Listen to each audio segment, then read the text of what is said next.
আসসালামু আলাইকুম, welcome back to my channel and page tour couples kitchen. আমি নিকিতা নূপুর। কেমন আছেন সবাই? আশা করি অনেক ভালো আছেন। আলহামদুলিল্লাহ আমরাও অনেক ভালো আছি।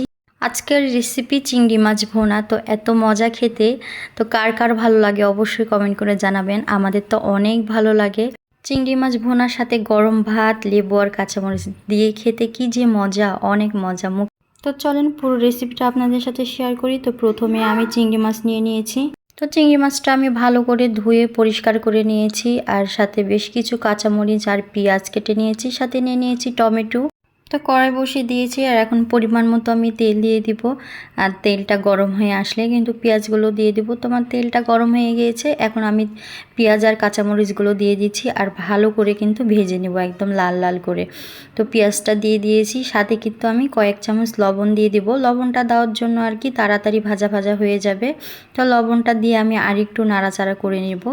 তো পেঁয়াজটা ভালো করে ভেজে নিতে হবে। তো যত ভাজবো ততই কিন্তু খুব সুন্দর হবে। তো দেখতে পাচ্ছেন হালকা হালকা ভাজা ভাজা হয়ে গিয়েছে। এখন আমি এখানে একটু পানি দিয়ে দিব। তো একটু পানি দিয়ে নাড়াচাড়া করে নিলাম। এখন একে একে মশলাগুলো দিয়ে দিব। তো প্রথমে আমি আদা রসুন বাটা দিয়ে দিলাম পরিমাণ মতো। তারপর আরেকটু নাড়াচাড়া করে নিলাম, সাথে দিয়ে দিব হলুদের গুঁড়ো আর মরিচের গুঁড়ো একদম পরিমাণ মতো দিয়ে নিয়েছি।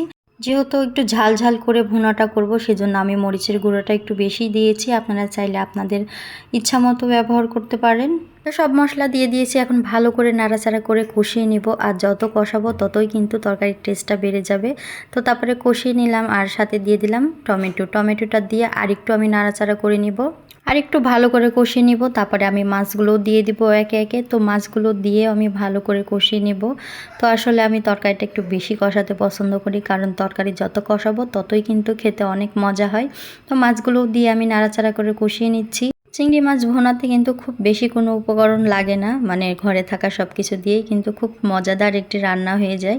আর চিংড়ি মাছ খেতে তো আমাদের অনেক ভালো লাগে। তো আপনাদের কেমন লাগে অবশ্যই কমেন্ট করে জানাবেন।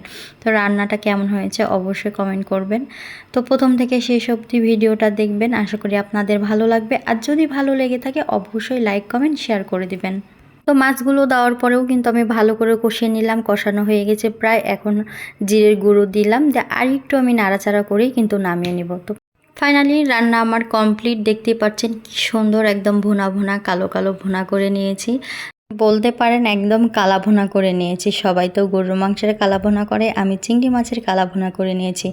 তো ফাইনাল লুক দেখতে পাচ্ছেন কি সুন্দর হয়েছে, তাই না? আজকে এই পর্যন্তই। নেক্সট টাইম অন্য কোনো ভিডিও নিয়ে হাজির হয়ে যাবো আবারও আপনাদের সামনে। ততক্ষণে সবাই ভালো থাকবেন, সুস্থ থাকবেন, আমার পাশে থাকবেন।